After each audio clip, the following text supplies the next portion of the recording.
In the dust-choked silence of the 14th century steppe, a storm brewed, not of wind, but of ambition. From the heart of Central Asia, a figure emerged whose name would stain the soil of 3 continents: Tamerlane. Neither emperor by birth, nor descendant of unquestioned power, he was a man who carved an empire from blood and fire. But who was he? A brutal warlord? A strategic genius? A cultural patron? Or a tyrant? To his enemies, he was the sword of terror. To his allies, he was a man touched by destiny. From the burning streets of Delhi to the gates of Moscow, Tamerlane's path was marked with glory and corpses. This is the story of the one-eyed conqueror who dreamed of surpassing Genghis Khan himself. Tamerlane was born in 1336 in Kesh, a quiet town near Samarkand, modern-day Uzbekistan. His real name was Timur, meaning iron, and his roots were in the Barlas tribe, a Mongol lineage that had slowly Turkified over time. Though not of royal blood, Timur claimed descent from the mighty Genghis Khan through distant lineage, a claim that would fuel his future legitimacy.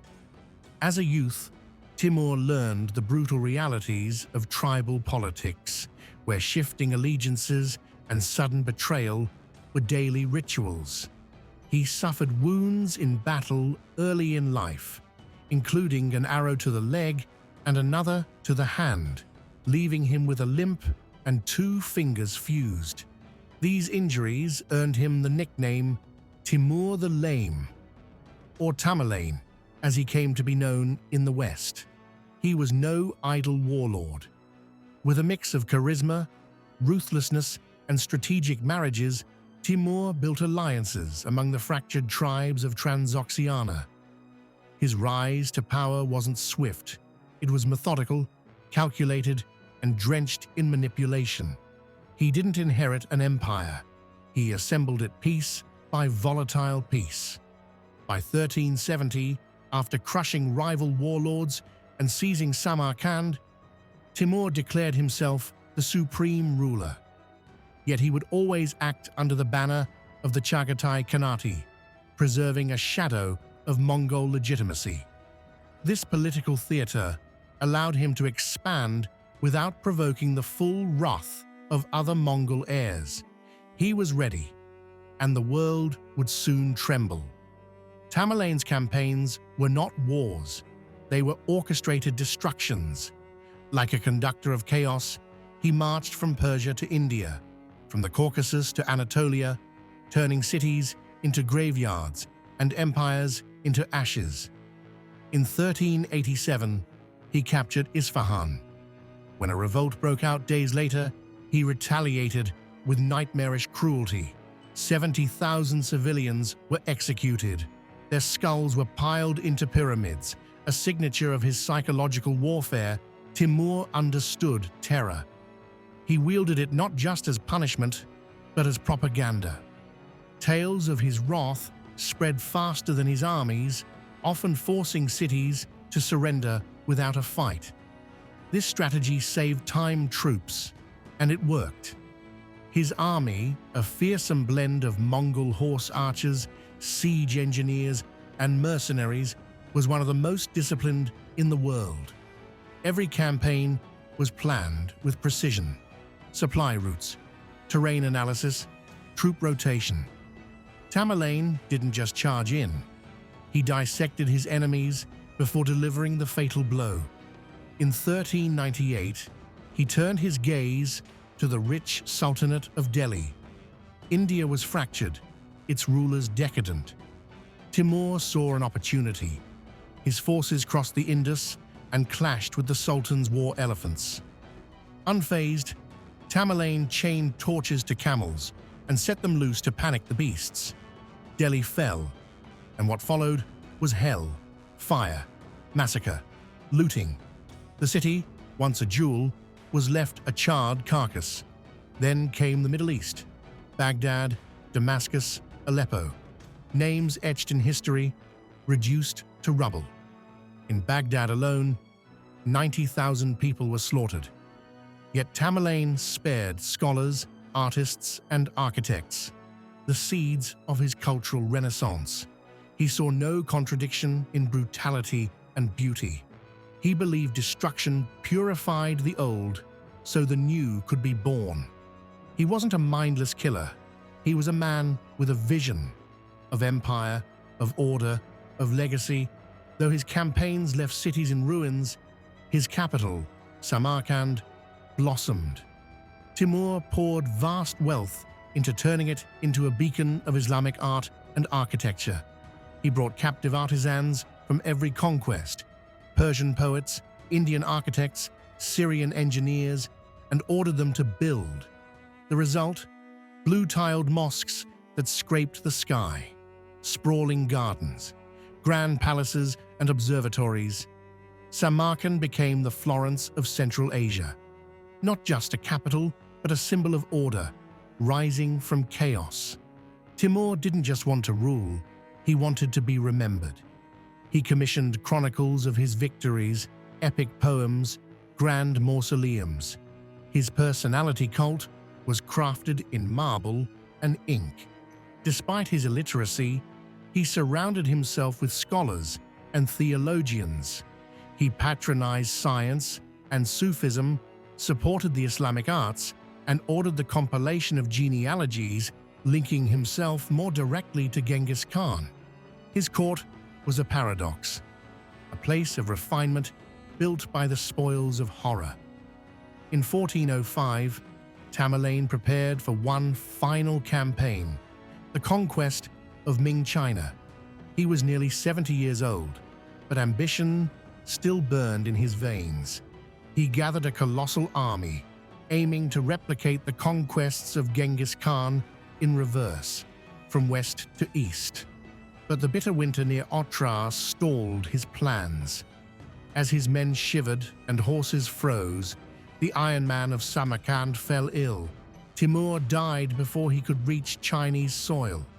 His body was returned to Samarkand and laid to rest in the magnificent Guri Amir mausoleum. He had planned for eternal glory, but empires built on terror often crumble quickly. The Timurid Empire fractured after his death, beset by internal rivalries. And yet, his name endured. Tamerlane's legacy is one of contradictions. In the West, he became a near-mythical villain. Shakespeare referred to him in Tamerlane the Great as a symbol of unchecked ambition. In the East, he was sometimes seen as a hero who revived Mongol glory. To historians, he remains a paradox, a man who built by destroying, who championed culture while silencing cities. Modern Uzbekistan celebrates him as a national hero. His image appears on currency. His statue stands tall in Tashkent. Streets and schools bear his name. Yet the lands he conquered, Iran, Iraq, India, Syria, often remember him in darker terms. His massacres are not forgotten. His pyramid of skulls still haunts Persian poetry. His sack of Delhi remains a scar in Indian history, but his influence is undeniable. The Timurid Renaissance inspired later empires, including the Mughals of India, who were his descendants. Babur, founder of the Mughal Empire, proudly traced his lineage to Tamerlane. Culturally, Tamerlane's reign sparked an explosion of art, science, and literature. The architectural styles developed in Samarkand echoed through Asia for centuries. Militarily, his campaigns reshaped the Middle East, altered trade routes, and weakened fractured Islamic powers, setting the stage for the rise of the Ottomans and Safavids. Even in death, Tamerlane's story refused to fade. When Soviet archaeologists opened his tomb in 1941, a mysterious inscription warned, "Whoever disturbs my grave will unleash an invader more terrible than I." 2 days later, Hitler invaded the Soviet Union. Coincidence? Or was it the shadow of Timur? Tamerlane's blood didn't vanish with his death. His descendants carried his ambitions and his vision across Asia. Chief among them was Babur, the founder of the Mughal Empire in India. Babur, proud of his heritage, merged Timurid grandeur with Persian culture and Indian tradition, creating one of history's most iconic dynasties. Through Babur and his successors, Tamerlane's love of architecture, poetry, and war strategy endured. The Taj Mahal, India's most famous monument, traces its cultural DNA back to the Timurid obsession with geometric perfection and monumental beauty. The Mughals brought order to chaos, much like Tamerlane claimed to do, but with less fire and more finesse. His bloodline flowed into empires far more stable and enduring than his own. And though his empire collapsed, the ideas he inspired lived for centuries today. Tamerlane is remembered with reverence, controversy, and curiosity. In Uzbekistan, he is a national icon. His statue stands tall in Tashkent's heart, and school children learn of him not just as a warrior, but as a father of their nation. But beyond Central Asia, memories are mixed. In India, his name evokes horror and destruction. In Iran and Syria, he is a dark ghost in the annals of trauma. Modern historians struggle to define him. Was he a nation builder or a destroyer? A Renaissance spark or a tyrannical storm? What is undeniable is that Tamerlane forces us to question how history remembers power.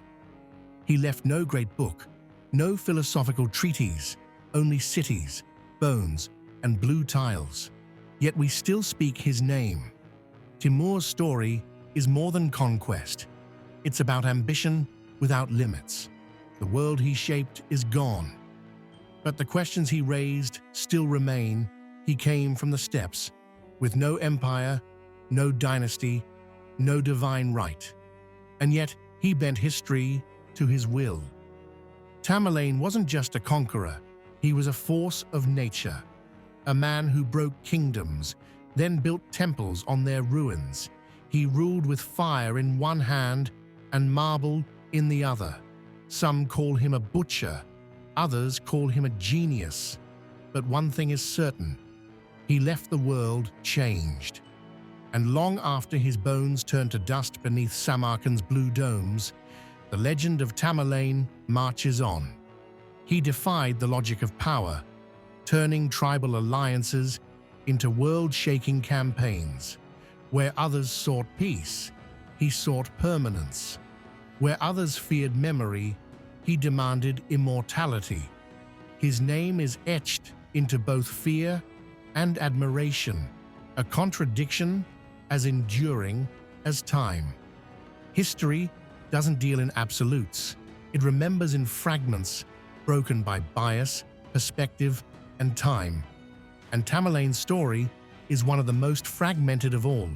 To some, he was the savior of order, a master of statecraft who turned chaos into empire. To others, he was the harbinger of annihilation, whose name was whispered in fear for generations. This documentary wasn't just about the rise and fall of one man. It was about the forces he unleashed. Forces that shaped continents, sparked renaissances, and haunted cities. Forces that remind us how ambition, when left unchecked, can conquer mountains and leave ruins behind. In remembering Tamerlane, we don't just study the past, we confront the choices that define power, legacy, and what it means to be remembered. His life asks the question we all must answer in our own way. Will we build? Will we destroy? Or will we dare to do both and face the cost? Thank you for watching.